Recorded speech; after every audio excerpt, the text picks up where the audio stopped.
When Pontiac nicknamed their own muscle-bound creation as the Judge, they were calling their shot. With a name like that, as long as the car had the muscle to back it up, it was sure to be an instant classic. And oh boy, did the GTO Judge deliver. And that's a good thing because, as you'll soon find out, it had to.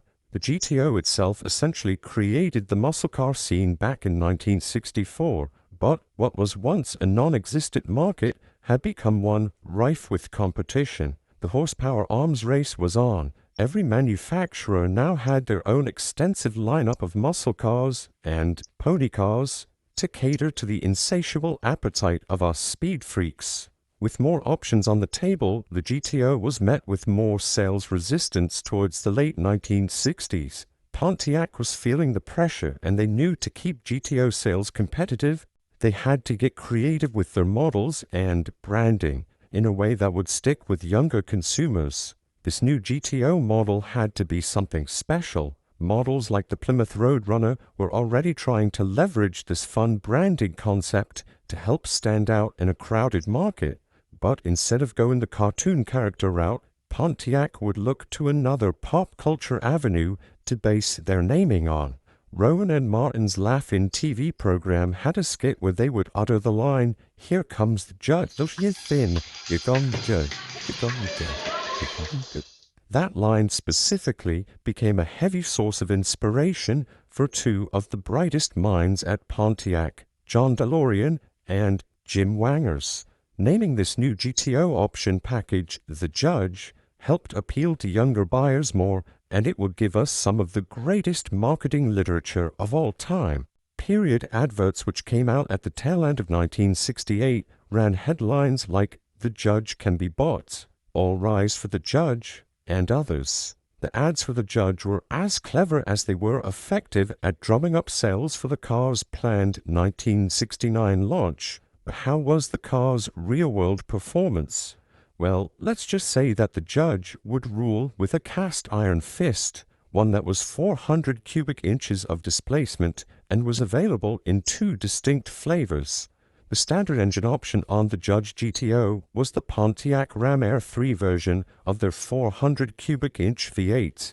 Now, Pontiac's Ram Air system in and of itself was an induction system where, in the case of the Judge, the carburetor and air cleaner had a plate with a foam surround on them that helped seal the functional hood scoops on the GTO's hood to the air cleaner to force colder ambient air directly into the engine as opposed to the hotter air that would be sitting around the engine bay.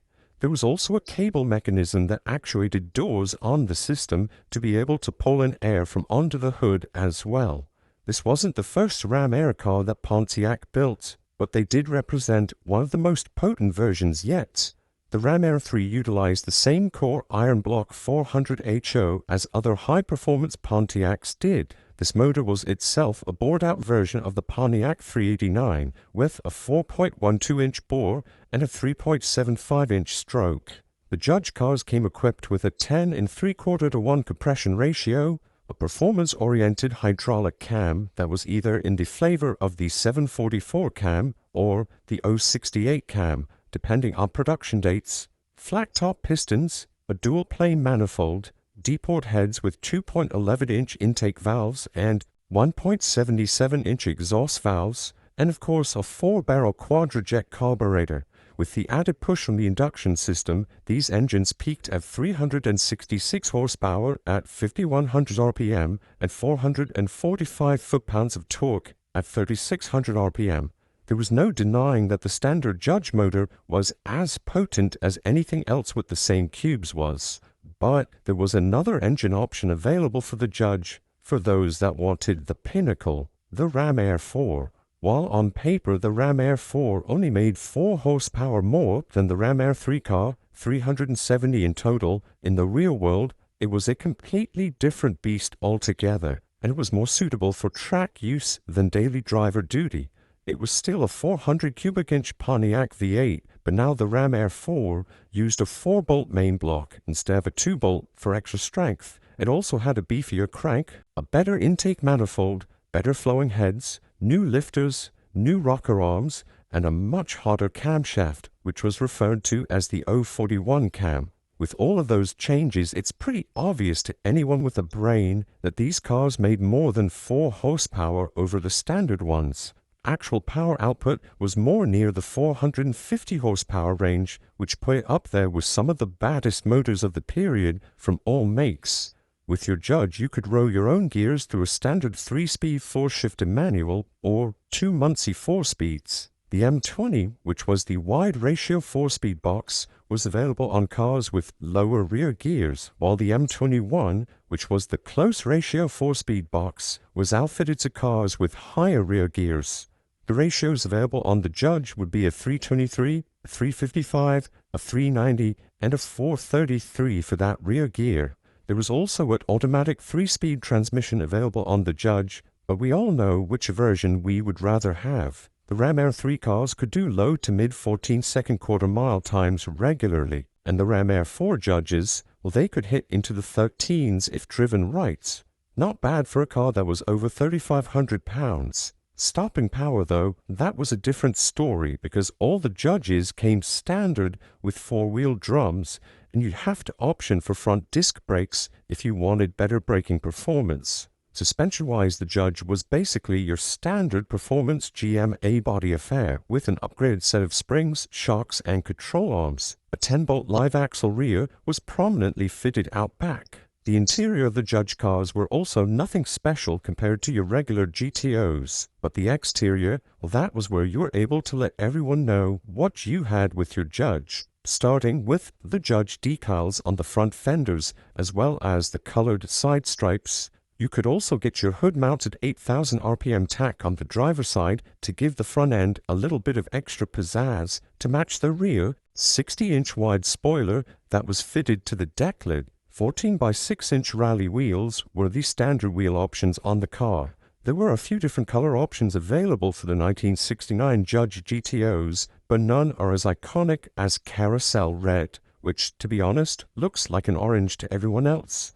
But no one cared about the trivial technicalities like shades of red versus orange, because the Hideaway headlight paint-matched Bumpers 69 GTO with the Judge branding was absolutely one of the coolest cars released that year. Starting at an MSRP of $3,500 for the base Ram Air 3 cars, the Judge was a hit. Initially designed as a 1-year-only trim package, just under 7,000 Judges were sold in 1969. Pontiac's bigwigs decided to extend the production of this new GTO based on its initial sales data for another year, and as such, the Judge lived on for 1970 with a newly designed front and rear fascia. Gone were the Hideaway headlights, and in their place were 4 separate headlight pods with a newly designed grille. The rear end also got changed around with different taillights and a new spoiler, and a new, more vibrant selection of colors were introduced in 1970 to keep up with the times. The Ram Air 3 and Ram Air 4 engines were still available into the 1970 model year without a ton of changes, but there was a problem. The second year of the Judge's life didn't bring with it great sales numbers. In fact, they were on track to sell just under 4,000 cars that year. GTO sales as a whole were slumping hard, and no matter how good the marketing was behind the Judge, the muscle car market was starting to shift due to reasons outside of Pontiac's control, between insurance premiums, EPA regulations, and more. To put it in perspective, in 1969, they sold over 70,000 GTOs. In 1970, try 40,000. With the trend looking like it was going to get worse, Pontiac in February of 1971 pulled the plug on the Judge, which was already on life support. But since they cancelled it in February of 71, there were still people who ordered the Judge for that next model year, so Pontiac needed to build them, albeit just about 370 of them. The 1971 cars featured another revised front fascia, a new hood, new optional honeycomb wheels, and a new motor. For 1971, there was only one engine available in the Judge, a high-output 455 cubic inch Pontiac V8. This motor added 55 cubes to the Judge, which, if it retained all the performance prowess of earlier motors, would have created quite the power bump. Sadly, because of those EPA regulations that I mentioned, this new 455 mil was designed to be able to run on unleaded gas. as 1973 would be the first set of emission reduction standards instituted by the agency.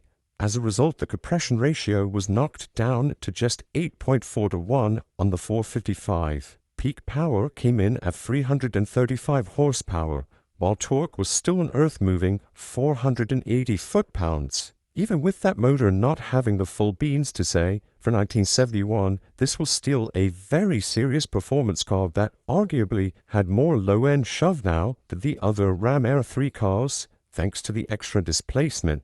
Nonetheless, it was the nail in the coffin. By the time the Judge's reign was over, just about 10,000 cars were built. The Judge couldn't save the GTO from its sales slump by itself. But those 10,000 cars gave us one of the most iconic vehicles of an era, and dare I say, some of the best automotive advertising the world has ever seen, which is probably why today, the remaining Judge cars are so valuable. Thank you all for watching another Rare Cars documentary video. If you enjoyed this video, please leave